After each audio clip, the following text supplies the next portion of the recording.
Welcome to study with NKR. Friends, हम लोग पिछले लेक्चर में पढ़े थे कि दिसंबर 2016 के यूपी टेट में हुए पेपर की व्याख्या किए थे। अब हम पढ़ेंगे फरवरी 2016 में हुए पेपर की व्याख्या करेंगे। तो चलिए सेशन को स्टार्ट करते हैं। स्टार्ट करने से पहले यदि आप चैनल पर मेरे नए हैं तो प्लीज़ सब्सक्राइब कर लीजिए। हमारा जो है ये लेक्चर होगा बाल विकास एवं शिक्षा शास्त्र के लिए, CDP चाइल्ड डेवलपमेंट एंड पेडोगेजी के लिए। तो फर्स्ट क्वेश्चन है हमारा कि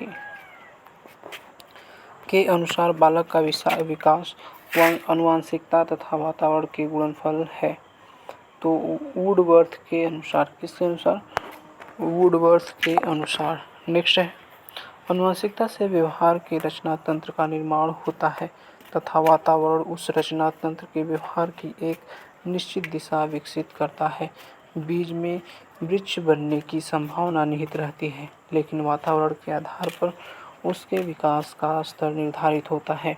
दोनों में से किसी एक के अभाव में वृक्ष का समुचित ढंग से विकास होना संभव नहीं है। इसीलिए वुडवर्थ का मत है कि बालक का विकास आनुवंशिकता तथा वातावरण के गुणनफल होता है। नेक्स्ट है, मनोविज्ञान ने सर्वप्रथम अपनी आत्मा का परित्याग किया, फिर अपने मन का और फिर अपनी चेतना का। अभी वह एक प्रकार के व्यवहार को सजोए है। कथन किसका है? तो ये कथन है वुडवर्थ का। साइकोलॉजी मनोविज्ञानी यूनानी भाषा का शब्द है। यह शब्द दो शब्दों से मिलकर के बना है, साइकी PSYCH तथा लोगोस LOGOS। अतः साइकोलॉजी शब्द का अर्थ है कि आत्मा का अध्ययन। आत्मा का अध्ययन।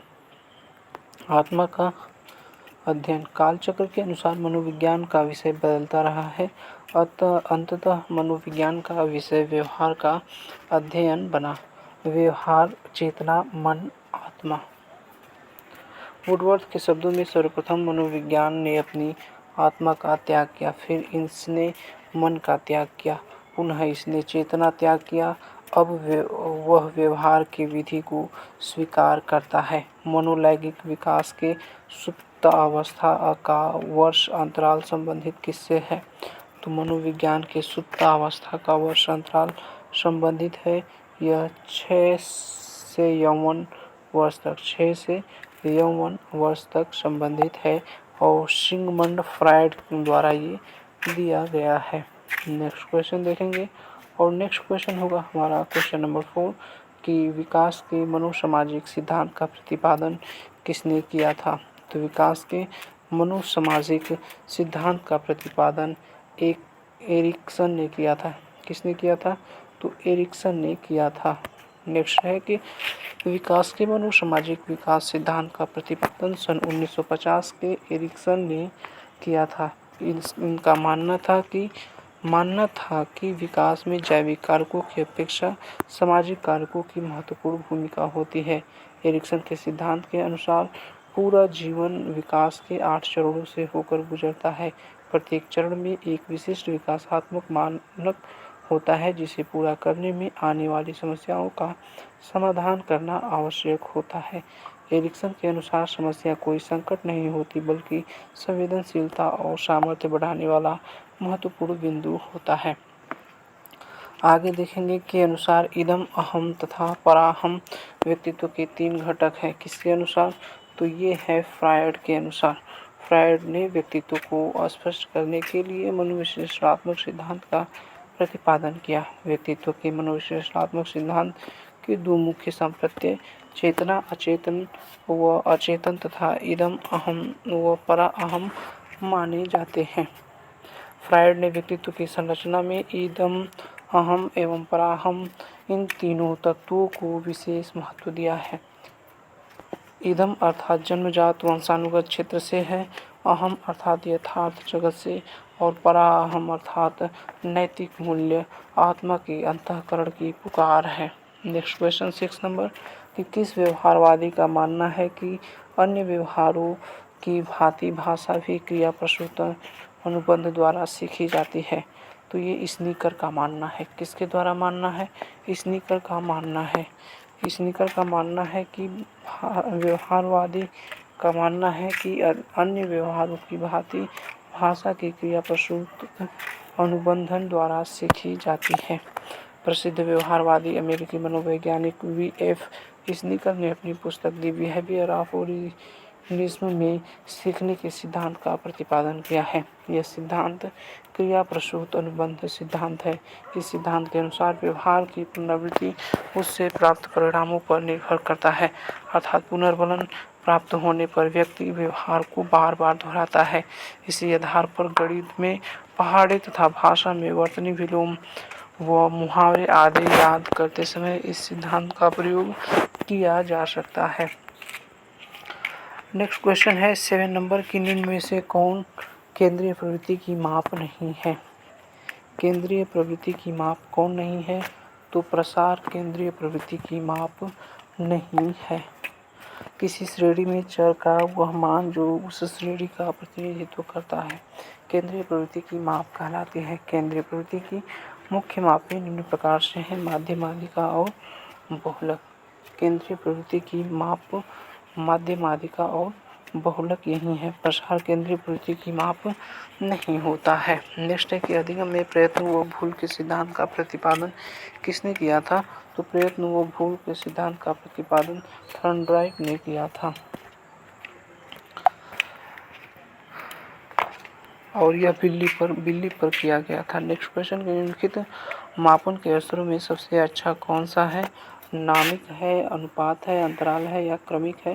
तो अनुपात मापन जो है ये सबसे अच्छा है। मापन के स्तरों को मापने के लिए सबसे अच्छी विधि अनुपात विधि है, जिसमें 2 या 2 से अधिक तथा तथ्यों को मापने के लिए अनुपात का सहारा लिया जाता है। इससे मापन में त्रुटि की संभावना न्यूनतम होती है। नेक्स्ट है कि निम्नलिखित में से कौन व्यक्तित्व का प्रक्षेपी परीक्षण नहीं है?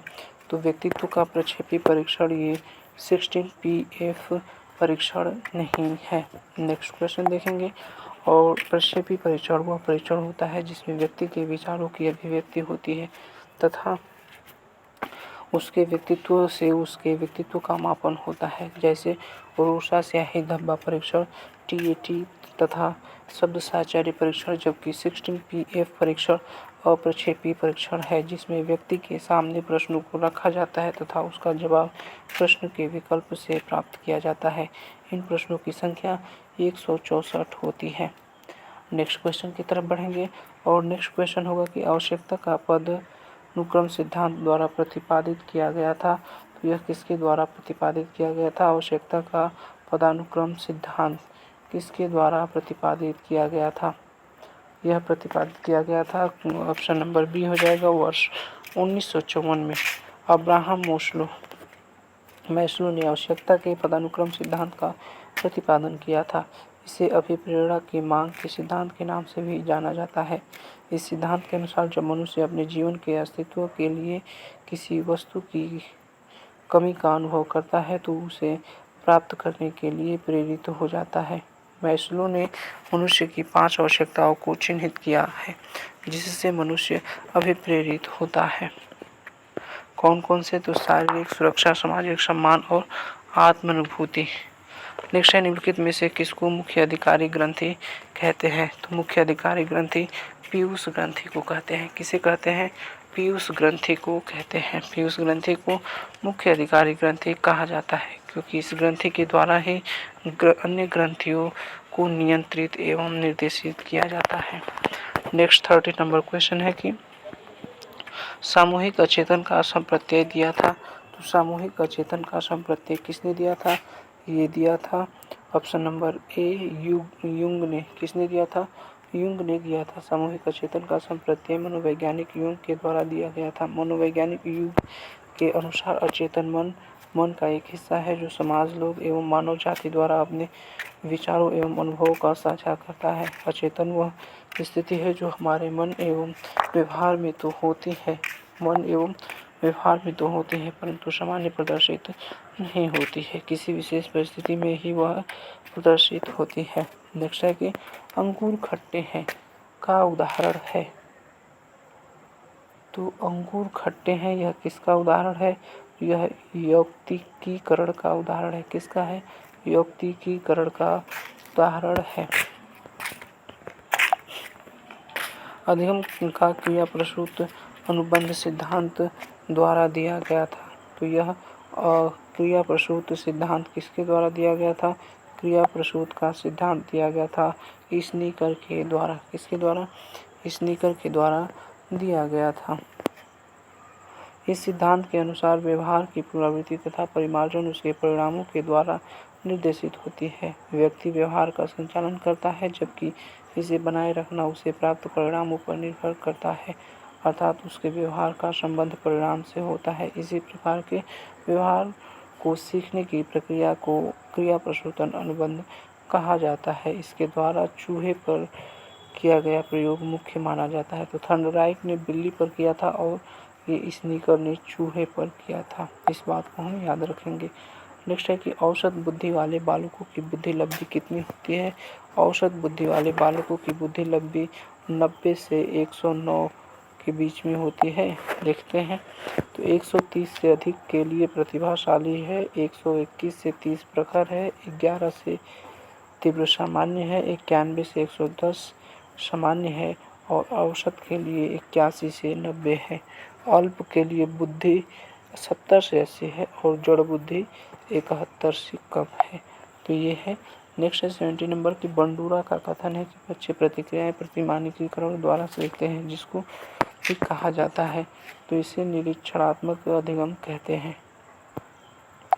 क्या कहते हैं? निरीक्षणात्मक अधिगम कहते हैं। पियाजे के संज्ञानात्मक विकास सिद्धांत में अमूर्त तर्क एवं परिपक्व नैतिक चिंतन किस अवस्था की विशेषताएं हैं? तो यह औपचारिक संक्रिया अवस्था की विशेषता है। सबसे पहले इसमें इम्पोर्टेंट जो है वो व्याख्या है। प्रश्न तो ठीक है, लेकिन व्याख्या सबसे इम्पोर्टेंट है। संवेगात्मक गामक अवस्था 2 वर्ष तक होती है। जन्म से पूर्व संक्रियात्मक 2 से 7 होता है। मूर्त संक्रियात्मक 7 से 11 व औपचारिक संक्रियात्मक अवस्था 11 से 14 वर्ष तक होती है। नेक्स्ट क्वेश्चन है कि जन्मजात व्यक्तित्व गुणों का योगफल है। यह तो वंशानुक्रम का। देखते हैं क्या है। जन्मजात जो है ये अनुवांशिकता का विकास शारीरिक एवं मानसिक गुणों के संचरण से होता है, जो माता पिता से बच्चों में जीन्स के माध्यम से प्रवेश करता है। इसी के द्वारा वंशानुक्रम का निर्धारण भी होता है। इसीलिए कहा जाता है कि वंशानुक्रम जन्मजात व्यक्तिगत गुणों का योगफल है। वी.एन. झा के अनुसार वंशानुक्रम व्यक्ति की जन्मजात विशेषताओं का पूर्ण योग है। नेक्स्ट 20 नंबर क्वेश्चन होगा कि मनोवैज्ञानिकों के अनुसार निम्नलिखित में से किस विधि द्वारा मूल प्रवृत्तियों में परिवर्तन लाया जा सकता है? तो मनोवैज्ञानिकों के अनुसार ये मार्गान्तीकरण को लाया जा सकता है। प्रत्ययों को बनते रहना एक प्रक्रिया है। तो प्रत्ययों को बनते रहना एक प्रक्रिया क्या है? तो यह प्रक्रिया संचयी प्रक्रिया है। निम्नलिखित में से कौन से सा भूलने का कारण नहीं है? तो भूलने का कारण शिक्षक की योग्यता नहीं है। नेक्स्ट है स्पीयरमैन 1904 के अनुसार तर्क करने की क्षमता और समस्या समाधान करने की क्षमता क्या कहलाती है? तो यह जी कारक कहलाती है। क्या कहलाती है? जी कारक। ब्रिटेन के मनोवैज्ञानिक स्पीयरमैन ने बुद्धि के द्विकारक सिद्धांत का प्रतिपादन किया। इस सिद्धांत के अनुसार बुद्धि संरचना 2 कारकों से मिलकर के बनी है, सामान्य योग्यता कारक और जी फैक्टर एंड विशिष्ट योग्यता कारक एस फैक्टर, जिसमें जी कारक एक जन्मजात प्रतिभा कारक के रूप में माना जाता है और प्रत्येक व्यक्ति की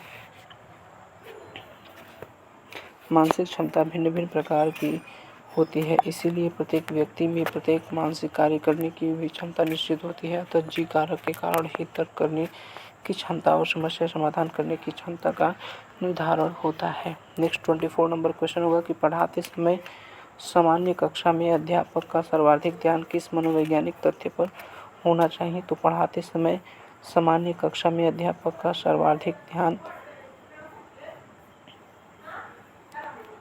ये शिक्षण तकनीकी पर होना चाहिए। किस पर?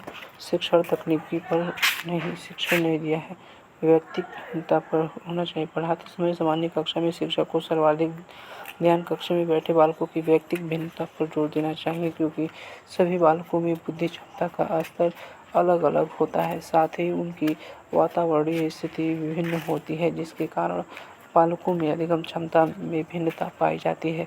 अतः अध्यापक को इसका विशेष ध्यान देना चाहिए ताकि बच्चों की अधिगम क्षमता के अनुसार अधिगम कार्य किया जा सके और सभी बालकों का समान रूप से विकास हो। समान रूप से क्या हो? विकास हो। नेक्स्ट है, अधिगम हस्तांतरण के द्वितत्व सिद्धांत के प्रवर्तक कौन है? तो अधिगम हस्तांतरण के द्वितत्व सिद्धांत के प्रवर्तक है स्पीयरमैन। कौन है? स्पीयरमैन। अधिगम हस्तांतरण के द्वितत्व सिद्धांत का प्रतिपादन ब्रिटेन के मनोवैज्ञानिक स्पीयरमैन ने किया। स्पीयरमैन के अनुसार बुद्धि की संरचना दो तत्वों से मिलकर के बना है, सामान्य योग्यता और विशिष्ट योग्यता, G factor and S factor. G अर्थात जनरल, एस अर्थात स्पेशल। नेक्स्ट है 26 नंबर क्वेश्चन होगा कि सीखी हुई बात को स्मरण रखने या पुनः स्मरण की असफलता क्या कहलाती है? तो इसे हम विस्मृति कहते हैं। क्या कहते हैं? विस्मृति कहते हैं। नेक्स्ट है कि व्यक्ति में उन मनोशारीरिक अवस्थाओं का गतिशील संगठन जो उसे पर्यावरण के साथ अद्वितीय सामंजस्य निर्धारित करता है क्या कहलाता है? तो यह कहलाता है व्यक्तित्व कहलाता है। क्या कहलाता है? यह व्यक्तित्व कहलाता है। नेक्स्ट क्वेश्चन देखेंगे और नेक्स्ट है कि सामान्य पुरुषों में XY गुणसूत्र होते हैं जबकि सामान्य महिला में XX गुणसूत्र होते हैं। ऑप्शन नंबर ए सही हो जाएगा। और इस प्रकार से फ्रेंड्स ये 28, 29 हाँ यहाँ पर देखेंगे कि 29 नंबर है कि प्राप्तांकों के समूह का वह बिंदु जिसके नीचे समूह के आधे प्राप्तांक और जिसके ऊपर समूह के आधे प्राप्तांक होते हैं कहलाते हैं, तो उसे हम माध्यांक कहते हैं। क्या कहते हैं? माध्यांक कहते हैं। नेक्स्ट है कि आवृत्ति वितरण को रेखा चित्र द्वारा प्रदर्शित करने की विधि में एक विधि है, तो यह विधि है स्तंभाकृति। क्या है? स्तंभाकृति। आगे है ये भाषा भाग 2 में, तो इसे हम पढ़ेंगे अगले सेशन में। हिंदी है तो अगले सेशन में। तब तक के लिए धन्यवाद। Thanks for watching. Please like, share, comment and subscribe. आप जा कर के पिछले प्लेलिस्ट से वीडियो को देख सकते हैं। सभी जो है प्रीवियस ईयर क्वेश्चन हम करा दिए हैं। इसमें सबसे इम्पोर्टेंट है व्याख्या, तो आप व्याख्या पर बहुत ज़्यादा ध्यान दीजिए। मिलते हैं अगले सेशन में।